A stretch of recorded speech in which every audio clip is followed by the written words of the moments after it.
Sir, বাচ্চাদের ভিজা tissue ব্যবহার করতাম, টাওয়াল গামছা ভিজাইয়া পানি দিয়ে মুছিয়া দিতাম। এটা একটা কমন প্রশ্ন চেম্বারও মা বাপে করিয়া থাকেন। তো এই ব্যাপারে আজকে কিছু কথা কই। ভিজা টিস্যু বা ওয়েট টিস্যু এটা কেমিক্যাল বেস, কেমিক্যাল দিয়েই এটা তৈরি করা হয়। এটার মধ্যে অনেক ধরনের কেমিক্যাল থাকে, পারফিউম থাকে, অ্যালকোহল থাকে, প্যারাফিন থাকে। তো এগুলার বাচ্চাদের জন্য কতটুকু উপযোগী?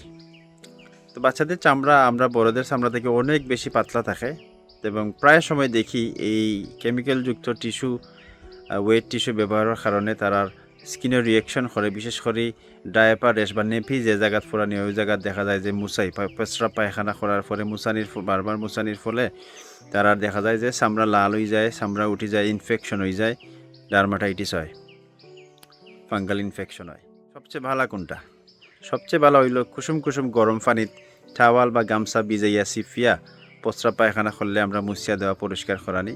তারার গোসলের পরিবর্তে আমরা অনেক সময় শরীর মুছাইয়া দিই। এই ক্ষেত্রেও আমরা টাওয়াল গামছা ভিজাইয়া পানি দিয়ে শরীর মুছিয়া দিব। এটা হইল আমরা দেশের লাগে সবচেয়ে ভালো, সবচেয়ে উপযোগী। হ্যাঁ, কিছু কিছু ভালো ভালো ব্র্যান্ড আছে, এগুলা ইউজ করা যায়। তবে আমরা যেহেতু গরমের দেশ, ঘামিয়া নেপির ভিতরে এগুলা আরও রিয়াকশন করে।